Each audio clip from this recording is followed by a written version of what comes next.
আসসালামু আলাইকুম। মানুষের জীবনটা দুনিয়াতে শস্যক্ষেত্রের মতো।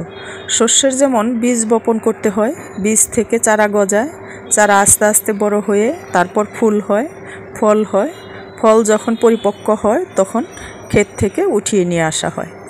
এরকম হচ্ছে মানুষের জীবন। দুনিয়া থেকে আখেরাতে যেতে হবে। আখেরাত চিরস্থায়ী অনন্তকালের জায়গা। দুনিয়ায় 50,000 বছরের সমান আখেরাতের একদিন। এই আখেরাতের জন্য আমাদের অনেক কিছু করার দরকার। সময় স্রোত বয়ে যায়। আল্লাহর কাছে যেতে হবে এবং নিজ নিজ কর্মফলের হিসাব দিতে হবে। মানুষ বলে মানুষ মরে যায়। আসলে কি মানুষ মরে? না, মানুষের দেহ থেকে তার আত্মা বা রুহু বের হয়ে যায়। সেই রুহুই হচ্ছে মানুষ। আর মানুষরূপী যাকে দেখা যায় সেটা হচ্ছে কায়া বা খাঁচা। খাঁচার ভিতর থেকে যখন রুহু বের হয়ে যায় তখন এই খাঁচার আর কোনো মূল্য থাকবে না। পাক আগুন, পানি, বাতাস, মাটি দিয়ে যে কায়া সৃষ্টি করেছেন, এই কায়া সৃষ্টি করে তার ভিতরে দিয়েছেন রুহু বা আত্মা। রুহু বা আত্মা দিয়ে প্রত্যেকটা মানুষকে নির্দিষ্ট একটা সময় বরাদ্দ করে দুনিয়াতে পাঠিয়েছেন।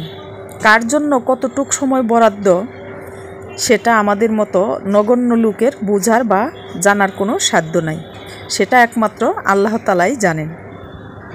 আবার কথা হচ্ছে, আল্লাহ পৃথিবীর সৃষ্টিকর্তা, সমস্ত কিছুর মালিক। তিনি সর্বগুণে গুণান্বিত।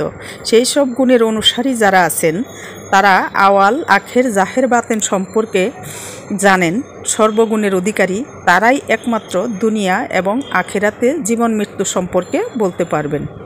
মৃত্যুর পর তাদের দেহ মোবারক আগুন, পানি, বাতাস, মাটি কারো সাধ্য হবে না স্পর্শ করার, কারণ তাদের দেহ পবিত্র।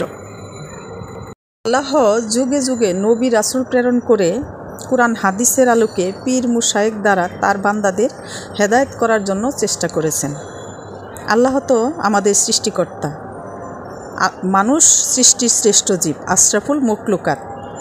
আল্লাহ অনেক যত্ন করে মানুষকে সৃষ্টি করেছেন। তাই আল্লাহর সৃষ্টিকে আল্লাহ নিজে অনেক ভালোবাসেন।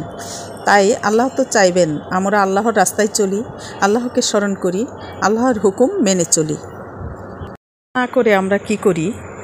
অন্যায়ভাবে একজনের হক মেরে খাই, মানুষকে হক থেকে বঞ্চিত করি, পাপের পথে নিজেকে পরিচালিত করি। সমস্ত আল্লাহর যা বিধিবিধান আছে সমস্ত কিছু জেনে বুঝেও যদি আমরা এইসব অন্যায় করি, আল্লাহ কি এর জন্য আমাদেরকে ক্ষমা করবেন? নিশ্চয়ই না। তাই আসুন আমরা আল্লাহর পথে চলি, আল্লাহকে স্মরণ করি, আল্লাহকে ভয় করি। আল্লাহ আমাদের সবাইকে বোঝার তৌফিক দান করুন। আমিন।